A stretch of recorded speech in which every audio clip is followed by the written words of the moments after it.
Disclaimer: ang kwentong ito ay katang-isip lamang at ginawa para sa layunin ng libangan. Ang anumang pagkakahawig sa tunay na tao, lugar o pangyayari ay nagkataon lamang. Pauwi na si Marco galing sa trabaho na mapansin niya ang isang pulang pitaka na nakahandusay sa gilid ng madilim na kalsada. Wala siyang kasabay sa daan. Wala ring tao sa paligid.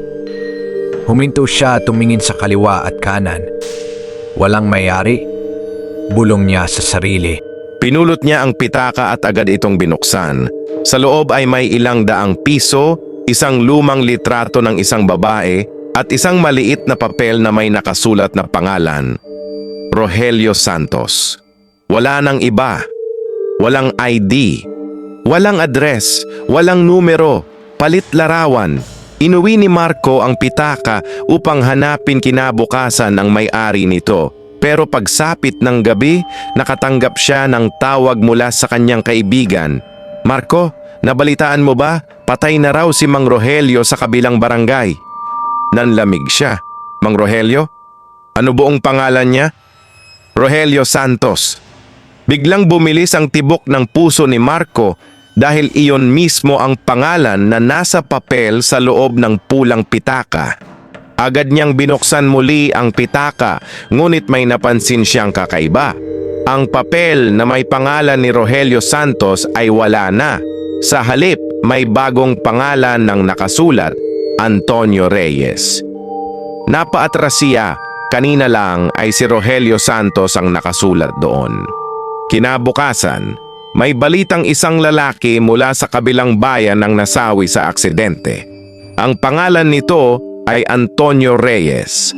Nalaglag sa kamay ni Marco ang kanyang cellphone. Muli niyang binuksan ang pitaka at muli nagbago ang pangalan. Ngayon ay nakasulat na Maria Lopez, palit larawan. Sinubukan niyang itapon ang pitaka sa basurahan, pero kinaumagahan, nakita niya itong nakapatong sa kanyang mesa. Sinubukan niyang sunugin, ayaw magliyab. Sinubukan niyang ilubog sa tubig. Pagkatapos ng ilang oras, tuyo pa rin ito na parang walang nangyari.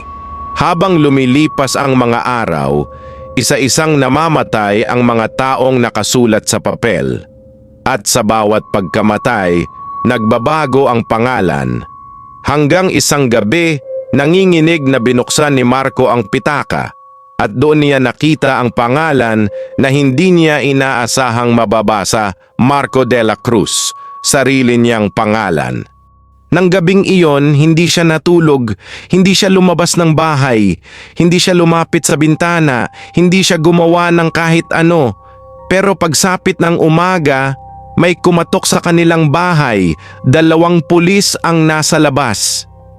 Ikaw ba si Marco de la Cruz? Opo. May nakita kaming pulang pitaka sa gilid ng kalsada kaninang madaling araw. Napakunot ang noo niya dahil nasa loob nito ang litrato mo. Palit larawan, dahan-dahang inilabas ng pulis ang pulang pitaka, ang parehong pitaka na ilang araw na niyang sinusubukang itapon. At sa ibabaw nito ay may isang maliit na papel. Nakasulat dito ang isang bagong pangalan, ngunit bago pa niya mabasa kung sino ang susunod, biglang namatay ang ilaw sa kanilang bahay. Wala nang muling nakakita kay Marco matapos ang gabing iyon. At hanggang ngayon, may mga nagsasabing may pulang pitakang bigla na lamang lumilitaw sa gilid ng mga kalsada. At kapag pinulot mo ito, maaaring pangalan mo na ang susunod na makita sa loob. Kung nagustuhan mo ang kwentong ito, huwag kalimutang i-like ang video, mag-subscribe at pindutin ang notification bell para hindi mo ma-miss ang susunod nating mga kwento. At tandaan, hindi lahat ng bagay na nakikita sa dilim ay gustong makita mo rin sila.